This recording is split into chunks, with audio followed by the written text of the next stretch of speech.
무엇이 진정한 능력인가? 무엇이 진정한 능력인가? 라고 하는 제목으로 같이 말씀 나누겠습니다.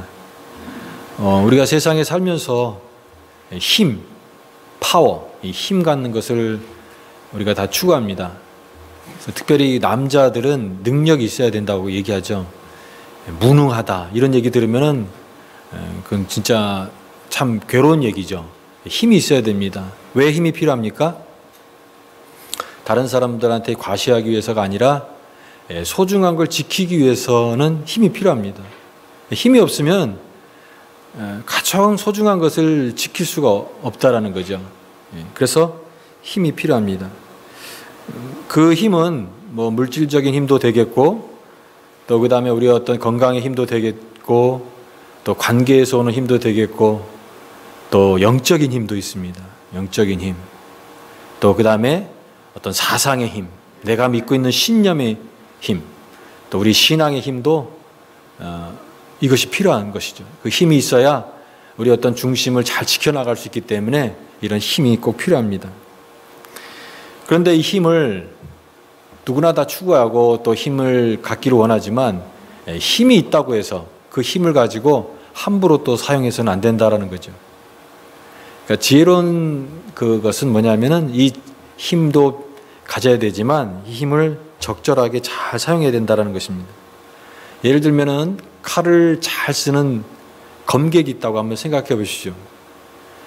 그러니까 굉장히 칼을 잘 쓰는 사람을 이제 고수라고 얘기합니다. 고수. 최고의 고수가 되는 사람이 조금만 화가 나면 칼을 뽑아들고 조금만 무슨 일이 생기면 칼을 막 쓰고, 그런 사람은 고수라고 얘기할 수 없습니다. 고수는 칼을 함부로 쓰지 않습니다. 아주 날카로운 칼이 있고 그 칼을 정말 잘 다루는 고수이지만 이 칼끝 딱 그 한 점에 자기 몸을 다 감출 수 있을 만한 그런 실력이 있는 고수는 칼을 함부로 쓰지 않는다라는 거예요. 딱 적절할 때, 딱 필요한 그 시점에 딱 갖고 있는 능력을 딱 보여주는 거죠. 그런 의미에서 칼도 중요하지만 칼이 좋을수록 칼집이 좋아야 된다라는 말을 합니다. 칼집은 뭘까요? 칼이 실력이라고 한다면 칼집은 우리의 인격이고 또 우리의 어떤 인내이고 또 우리의 성품이다, 겸손이다 얘기할 수 있습니다. 실력이 중요하죠. 이 세상 속에 살려면 실력이 있어야 됩니다. 그러나 실력만 가지고 막 휘두르거나 인성이 안 된 사람이 그런 실력만 있을 때 다른 사람들이 상처를 주게 되죠. 그래서 칼이 좋을수록 칼집도 중요하다. 그걸 잘 컨트롤할 수 있고 그걸 잘 제어할 수 있는 그런 성품이 잘 겸비된 사람, 이 밸런스가 잘 맞는 이런 사람이 하나님이 기뻐하시는 사람이 아닐까 생각이 됩니다. 저는 이 요한복음 이 8장 내용이 너무나 잘 알려진 이 본문이라서 조금 겁도 납니다. 왜냐하면은 너무 이렇게 알려진 본문을 설교하는 게 이게 어렵거든요. 왜냐하면은 이게 다 아는 내용이기 때문에. 그렇지만 이 말씀에서 하나님께서 오늘 저와 여러분에게 주시는 하나님의 은혜가 있기를 바랍니다. 저는 이 본문 오늘 통해서 무엇이 진정한 능력인가 라고 하는 제목을 정했는데요. 이 말씀을 보면서 제가 생각했던 것은 여기에 두 가지 힘이 나온다라는 겁니다. 두 가지 힘. 두 가지 힘이 본문에 나오는데, 하나는 결국은 사람을 죽이는 힘이에요. 올무를 놓고 사람을 넘어뜨리려고 하고 또 그 영혼을 정죄하고 비판하고 죽게 하는 그런 힘이 여기 하나 나오고요. 또 하나의 힘은 부드럽지만 되게 연약해 보이지만 그 영혼을 살리는 그런 힘이 여기 나온다라는 겁니다. 그래서 이 힘이라고 하는 이 내용을 가지고 이 본문을 이렇게 우리가 좀 전체적으로 보기를 원합니다. 힘이라는 게 필요하죠. 뭔가를 움직일 수 있는 게 힘이 아니겠습니까? 심지어는 사람도 이렇게 움직일 수 있는 게 힘이죠. 그래서 누구나 다 이 권력을 잡고 싶어 하지 않습니까? 이 권력을 가지면 사람을 다 휘두를 수가 있잖아요. 권력도 힘입니다. 그래서 권력을 휘두른다 이런 표현을 왜 쓸까요? 사람이 그런 힘을 갖게 되면은 자기도 모르게 교만해지고 그 힘을 과시하고 싶은 게 인간의 어떤 그런 본성적인 죄악에 내재되어 있는 그런 부분이 있다라는 거죠. 우리가 조용히 사는 이유가 무엇입니까? 우리가 힘이 없기 때문에 그런 거죠. 만약에 힘이 있으면은 우리도 막 이렇게 휘두를 수 있는 그런 개연성, 가능성이 얼마든지 있습니다. 내가 힘만 있어봐라. 또 내가 지금 이렇게 돈이 없어서 그렇지, 내가 진짜 막 통장에 엄청난 돈이 있으면은 그거 가지고 내가 막 할 수 있는 게 되게 많은데, 그게 없으니까 지금 이런 거죠. 있기만 하면은 내가 그냥 나한테 이렇게 무시했던 사람들 다 이렇게 뻔때를 보여줄 텐데, 그런 마음도 다 있지 않겠냐라는 거예요. 실제로 그런 내용을 가지고 만든 영화가 있습니다. 아마 그 영화를 보신 분이 있겠지만, 이 브루스 올마이리라고 그런 영화가 있죠. 옛날 영화지만요. 거기에 내용이 참 이게 엉뚱하고 어떻게 보면 불경스러운데, 이제 거기에 이제 창조주로 표현됩니다. 그러니까 가시죠. 하나님인데, 그 창조주가 계속 너무 바쁘게 일하다 보니까 이 세상을 다스리는 게 너무 힘들지 않습니까? 그래서 이제 너무 힘들어서 좀 쉬어야겠다. 일주일간 휴가를 가져야겠다 해서 휴가를 갖기를 원하는데, 그러면 일주일 동안 누가 이 복잡하고 막 힘든 이 세상을 누가 다스릴 거냐? 그래서 그 다스릴 수 있는 그 대신할 사람을 찾았는데, 세상에서 제일 불평이 많은 그 사람 주인공이 찾은 거예요. 그 사람은 항상 이 불평을 합니다. 왜 하나님이 있는데 왜 이 세상이 이 모양이냐? 뭐 내 삶이 왜 이렇게 잘 안 되느냐? 그 사람이 근데 이제 그 영화의 그 내용은 그런 거예요. 그래서 그 사람이 그 역할을 하게 됩니다. 엄청난 힘을 가게 된 거예요. 파워를 가지고 막. 그래서 막 힘을 가지고 막 뭐 다 사용합니다. 막 뭐든지 하죠. 근데 그렇게 해서 우주에서 가장 강력한 망나니가 됩니다. 망나니가 돼요. 그 힘을 가지고 막 과시하는 거죠. 그러니까 이 이야기의 어떤 내용은 뭐냐면, 결국은 그 능력이 엄청난 힘이 중요한 게 아니라 무엇을 위한 능력이라는 거죠. 우리가 힘을 갖는데 그 힘이 뭘 위한 힘이냐, 뭘 위한 능력이냐, 이런 근본적인 그런 생각을 하게 합니다. 예수님 시대를 한번 생각해 보십시오. 예수님 시대에 다스렸던 이 제국은 로마 제국입니다. 이 신약 성경의 배경은 이 로마가 배경입니다. 그 로마가 역사에서 가장 강력한 제국을 이뤘던 나라가 이 로마라고 하는 나라입니다. 가장 큰 힘을 가졌던 나라이죠. 이제 제정 시대가 열리면서 우리가 역사에서 배우는 그 옥타비아누스가 이제 제1대 황제로 되는데, 그 사람이 존엄자라고 하는 별명을 붙은 아우구스투스라고 하는 칭호를 받아서 이 나라를 다스립니다. 근데 모든 반란을 다 진압하고 폭동을 진압하고 이제 로마를 중심으로 한 질서가 잡히고 체계가 딱 잡히니까 마치 지중해가 로마의 호수가 된 것처럼 영토가 엄청나게 넓어지죠. 엄청난, 그래서 이 로마는 하루아침에 이루어지지 않는다고 하는 속담처럼 이 로마의 엄청난 위세를 자랑합니다. 그런 모든 질서가 잡히고 내란이 종식되고 폭동이 진압되고 나서 그 시대를 뭐라고 하냐면 팍스 로마나라고 합니다. 로마의 평화가 왔다. 로마의 평화가 왔다. 그래서 모든 주변들이 다 조용하고 잠잠히 있는데, 근데 여러분 그 로마의 평화라는 게 과연 진정한 평화인가 이렇게 생각해 보게 되는 것이죠. 어떻게 얻은 평화입니까? 주변의 나라를 힘으로 제압해서 만든 평화예요. 제압해서 힘으로 막 밀어붙여가지고 힘으로 딱 꼼짝 못하게 제압해서 굴복시켜서 모든 정복을 한 그 나라들이 꼼짝 못하는 데서 오는 조용한 잠잠한 평화인 거죠. 예를 들면 십자가를 한번 생각해 보십시오. 로마의 가장 큰 무서운 형벌 중에 하나, 인류가 고안한 가장 지독한 형벌 중에 하나인 그 십자가가 이 로마의 가장 큰 형벌 중에 대표적인 것이 십자가였습니다. 그 십자가는 이제 다른 지역에 이제 정복 전쟁을 하고 전쟁을 해서 반란군들을 진압하면은 그 사람들을 갖다가 이 나무에다가 이렇게 매답니다. 그럼 나무에 매달려 있는 사람들은 고통스럽게 몇 시간 동안 고통스럽게 죽어가는 것이 십자가이거든요. 십자가를 딱 보면서 무슨 메시지를 전하고 싶은 겁니까?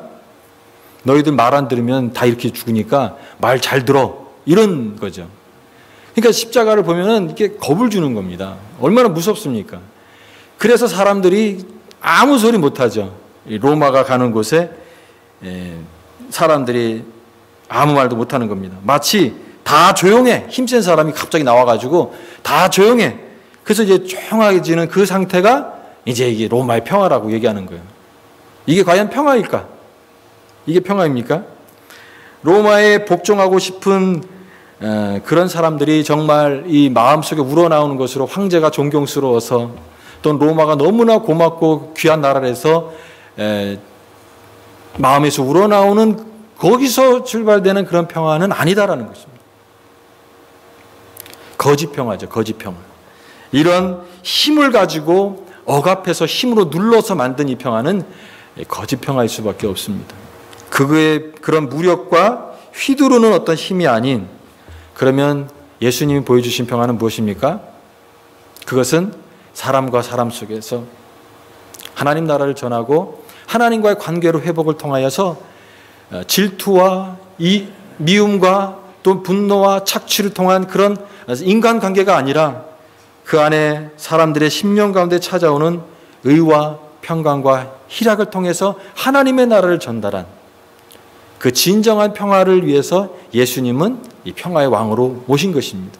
무력이 아니라 다른 사람들을 억압하는 힘이 아니라 굉장히 연약해 보이고 굉장히 어떻게 보면은 너무 순진해 보이는 그런 방법이지만, 그러나 인간의 가장 깊은 부분을 변화시키는 그런 의와 평강과 희락으로 이 땅 가운데 진정한 평화를 가져오신 분이다. 그 힘을 높은 자리에 올라가서 다른 사람들을 명령하거나 다른 사람들한테 이렇게 하는 것이 아니라 오히려 제자들의 발을 씻기는 방식으로. 그래서 진정한 힘과 권위는 창이나 칼이 아닌 허리에 두른 수건에서 나오는 것임을 우리에게 가르쳐주는 그 예수님이 전한 그것이 바로 진정한 평화였다라는 것이죠. 자, 그런 배경을 우리가 생각하면서 오늘 말씀을 보면은 우리가 잘 아는 내용입니다. 예수님과 이제 종교 지도자들의 충돌이 점점 이제 갈등이 이제 해결할 수 없는 단계로 지금 계속 치닫고 있습니다. 고조되고 있습니다. 그래서 이런 종교 지도자들은 항상 예수님을 어떻게 하면 넘어뜨릴까 하는 기회를 찾고 있습니다, 지금.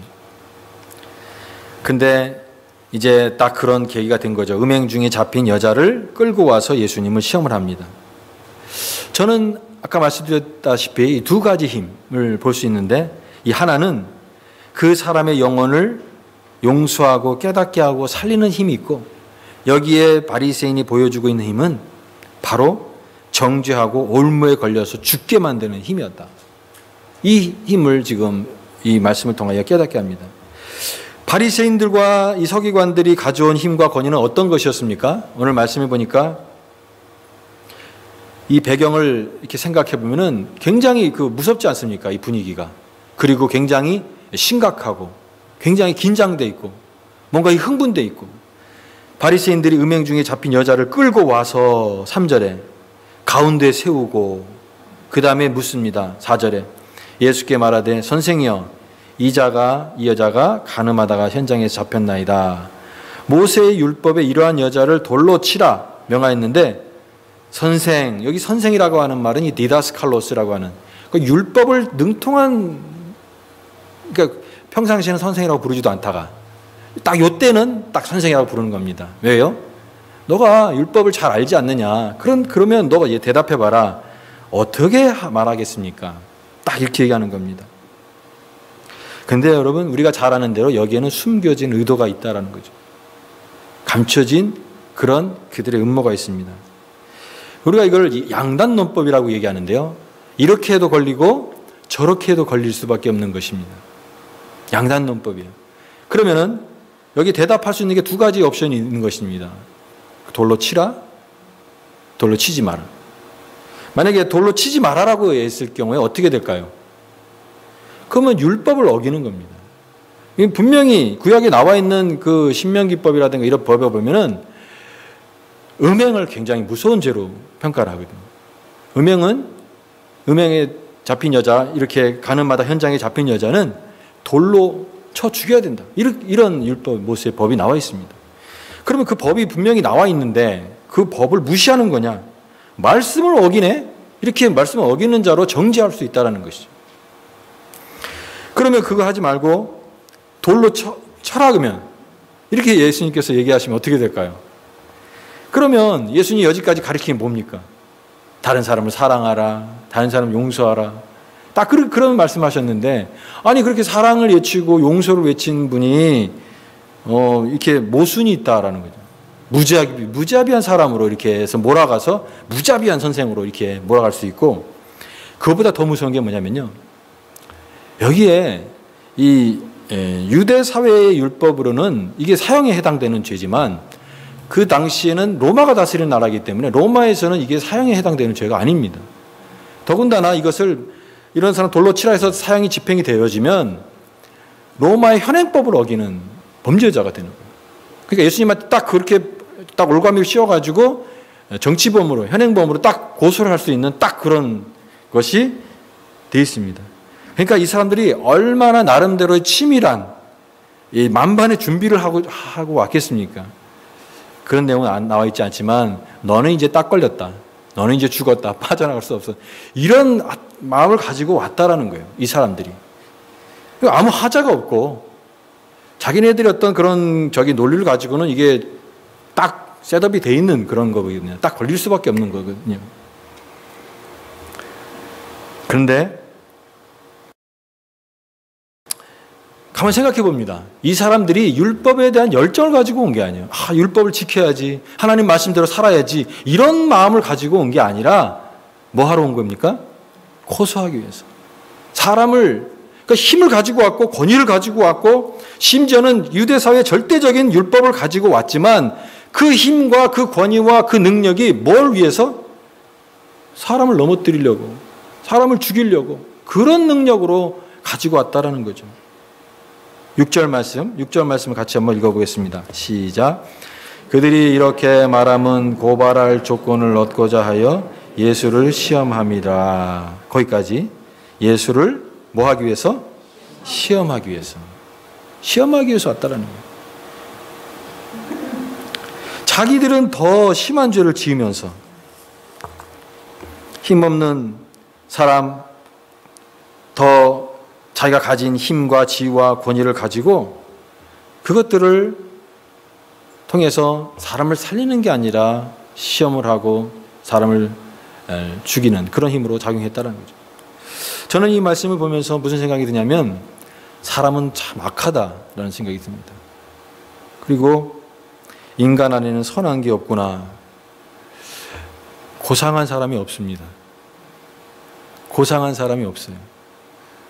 다 인간의 마음속에 이렇게 들여다보면은 이렇게 다 이런 이 악한 모습이 다 있다라는 거예요. 우리 안에. 하나님 내 안에. 근데 그 모습이 저와 여러분의 모습 아니겠습니까? 이게 다른 사람들의 이야기가 아니라 우리 안에 이런 선한 모습이 없다라는 거예요. 이 악한 모습, 정말 고상한 것 같지만 전혀 고상하지 않은 정말 이런. 그래서 만물보다 더 거짓되고 부패한 것이 인간의 마음이라 그랬습니다. 인간의 마음이 이렇게까지 악할 수 있고 이렇게까지 부패할 수 있고 그러면서 자기 자신을 모르는 그런 모습이다라는 거예요. 결국은 이 능력이 있고 이들이 갖고 있는 힘이 있었지만 그들은 비록 굉장히 진지하게 이것을 실행하고 자기가 하고 있는 일들이 너무나 진정성 있게 얘기하고 있지만 그 진정성이 있고 진실하게 한다 할지라도 결국은 그 능력은 죽이는 능력밖에 될 수 없었다. 그리고 예수님의 사역을 대적하는 그런 것이 될 수밖에 없었다라는 것입니다. 자, 그러나 오늘 주님께서 보여주시는 이 진정한 힘을 우리가 또 말씀을 통하여 살펴보기를 원합니다. 예수님이 보여주시는 힘은 무엇입니까? 사람을 살리는 능력이에요. 연약해 보이고 약해 보이지만 궁극적인 그 힘은 사람의 마음을 깨닫게 하고 변화시키고 구원하게 하는 그런 참된 변화를 가져오는 능력이었다라는 것입니다. 예수님은 이들의 그 의도와는 상관없이 전혀 당황하지도 않고 막 흥분하지도 않고 그냥 잠잠하셨다는 생각이 들어요. 편안하게, 그러면서 단호하게, 부드럽지만 단호하게 그렇게 말씀하셨죠. 너희 중에 죄 없는 자가 먼저 돌로 치라. 자, 이 말씀을 하셨는데요. 이 치라는 말씀입니까? 아니면 치지 말라는 말씀입니까? 어떻게 해석해야 됩니까? 너희 중에 죄 없는 자가 먼저 돌로 치라. 치라에다 방점을 찍으면 just do it. 하라는 거잖아요. 그죠? 근데 어디에 걸립니까?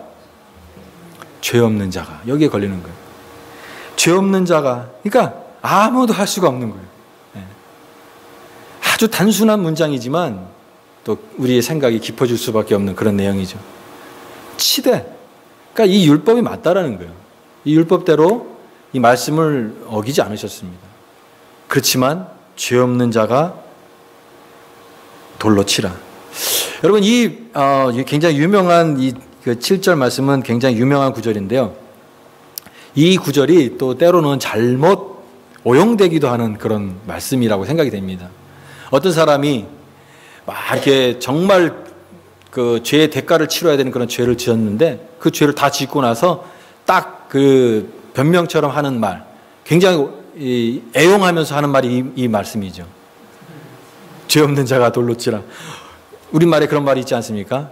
털어서 먼지 안 나는 사람 없다 그러죠. 사람이라고도 안 하죠. 털어서 먼지 나는 뭐죠? 털어서 먼지 나는 놈 먼지 안 나는 놈 없다. 그죠? 다 몰래 다 지은 죄가 있지 않느냐. 그렇게 따져보면은 다 누구나 다 해당되는 것이 아니냐. 그러니까 이게 한 사람만 특정해서 이렇게 하면 안 된다.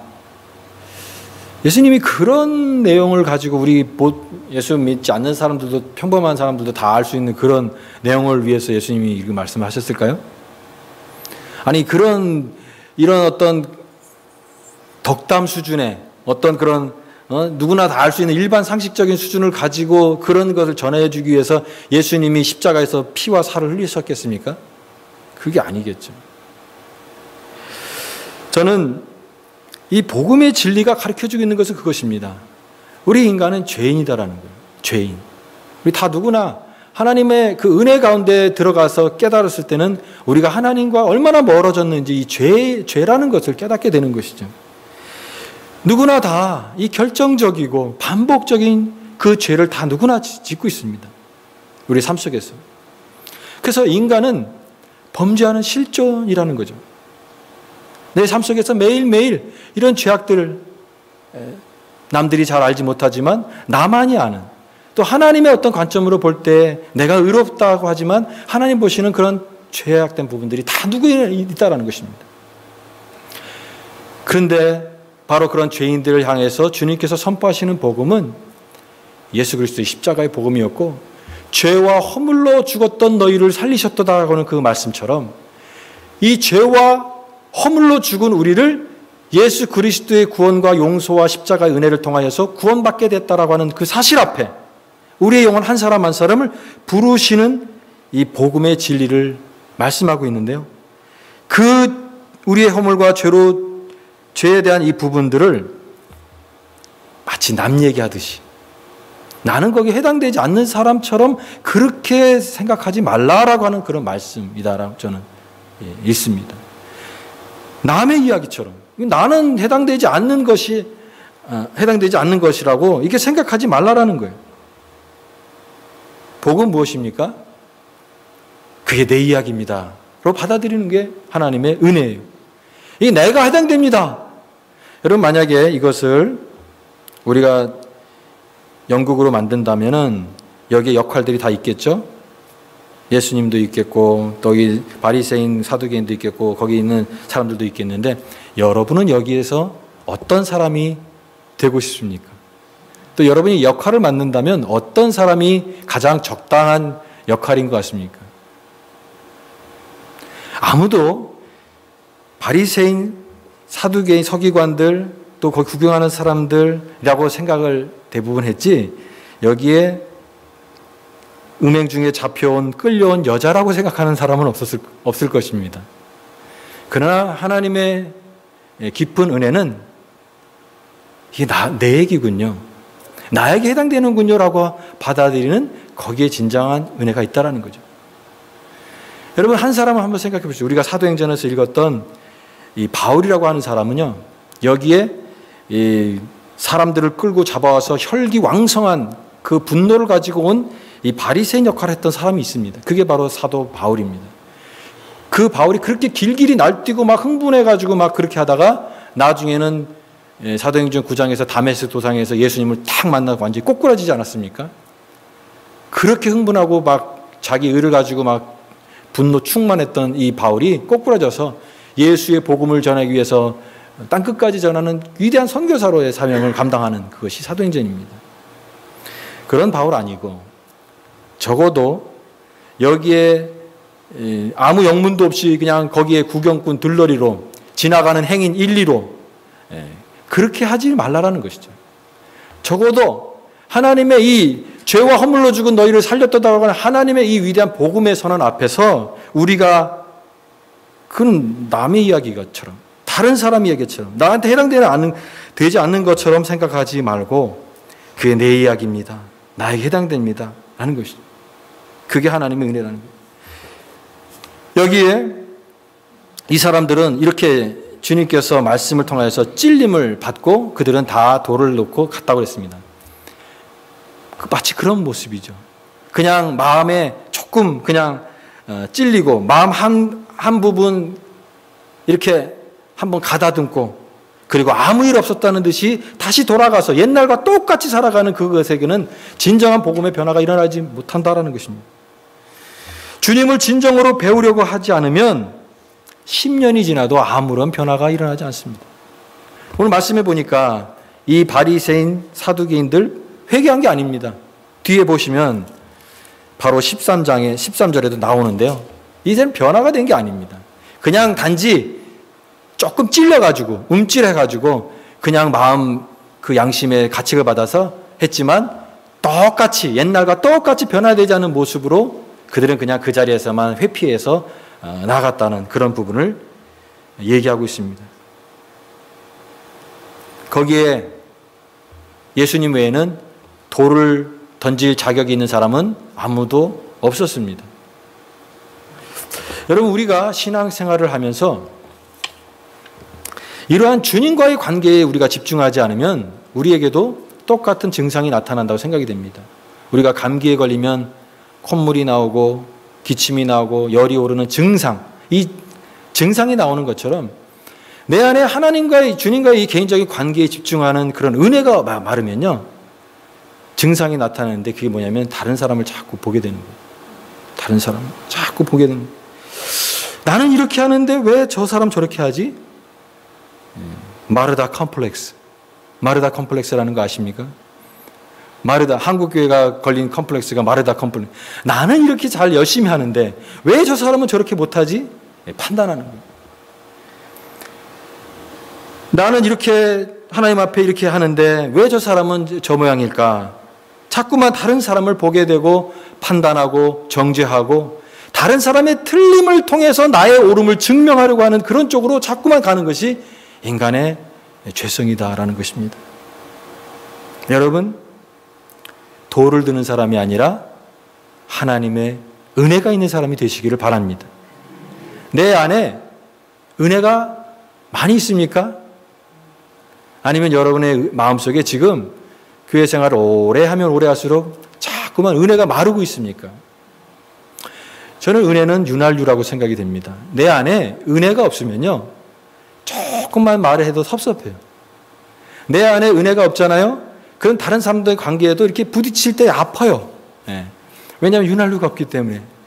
은혜가 없는 거예요. 은혜가. 신앙생활 오래 했는데 은혜가 없는 거예요. 은혜가. 그러니까 자꾸만 다른 사람들이 보이고 저 사람 왜 저러지?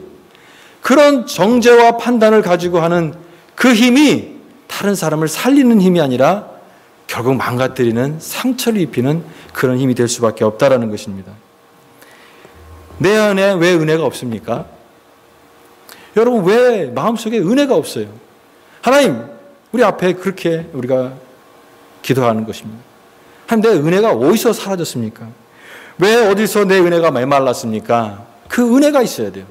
우리가 신앙생활하는 가장 큰 그 중심은 주님과의 관계성에서 흘러나오는 은혜예요. 은혜. 그 은혜의 윤활유가 있는 사람은 모든 사람들을 품을 수가 있어요.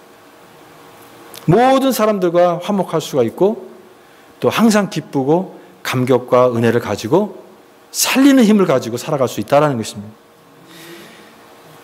진정한 능력은 사람을 깨닫게 하고 부드럽게 굴복시킵니다. 예수님께서 손가락으로 글을 쓰셨습니다. 손가락으로 무엇을 쓰셨을까? 이 궁금한 게 되게 많더라고요. 보니까 여러 개 이제 책을 보니까 2번 쓰셨거든요. 한 번 쓰시고 나서 그 다음에 또 한 쓰셨는데 첫 번째 쓴 거는 그냥 이거는 이게 성경에 나와 있지 않으니까 이제 그런 해석이 있다라는 것만 알아두십시오. 사람 이름을 썼을 것이다라는 거예요. 명단을 쫙 이렇게 우리 내 이름 거기 있는 거예요. 쫙 이름 쓰는 거예요. 2번째 썼을 때 뭘 쓸까요? 그 사람만이 아는 은밀한 죄를 썼다라는 거예요. 너 이거였지. 그거 보면 깜짝 놀라는 나만 아는 그런 죄악들을 다 쓴 거예요. 그러니까 돌을 던지려고 하다가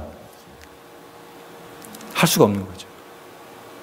다 양심에 찔려 가책을 느껴 어른으로부터 시작하여 젊은이까지 하나씩 하나씩 나갔다. 근데 저는 그 내용이 뭔지 우리가 그렇게 궁금해서 알 필요도 없을 것 같습니다. 그걸 상상할 것이 아니라 그런 내용도 있겠지만 중요한 것은 무엇입니까? 예수님의 말씀과 이 행동을 통하여 자기 자신을 돌아보게 됐다라는 거예요. 사람들이. 여지까지는 다 모든 것이 객관화였고 사람들도 지나가는 풍경이었고 자기는 안 그런 것 같이 생각했고 나는 그 해당되지 않는 거로 생각했는데 예수님의 말씀과 이 행동을 통하여 자기 자신을 반추하게 되는 자기 자신을 돌아보게 되는 그것을 통하여서 변화가 일어나게 되었다. 주님께서 이제 그리고 말씀하십니다. 11절 말씀 여자여 너를 고발하던 이들이 어디 있느냐 너를 정죄하는 자가 없느냐 대답하되 주여 없나이다. 그 다음에 예수께서 이르시되 나도 너를 정죄하지 않으니 다시는 죄를 범하지 말라. 용서하시고 그를 새롭게 세컨드 기회 2번째 기회를 주시고 그를 살리는 이 복음의 능력을 보여주셨습니다. 여러분 세상에는 2가지 힘이 있습니다. 강해 보이지만 결국은 죽이는 힘이 있고요. 약해 보이지만 사람을 살리는 능력이 있는 힘이 있습니다. 무엇이 진정한 능력입니까? 여러분, 저와 여러분은 이 세상에 나가서 이와 같은 살리는 능력을 갖는 진정한 힘을 발휘할 수 있는 저와 여러분이 될 수 있기를 바랍니다. 그게 복음의 능력입니다. 복음의 능력은 사람을 살리는 겁니다. 영혼을 세워주고 살리고 그 영혼들을 하나님 앞에 돌아오게 하는 그것이 진정한 능력이고 주님이 보여주신 진정한 권위인 줄 믿습니다. 이와 같은 능력 있는 하나님 백성들 다 될 수 있기를 바랍니다.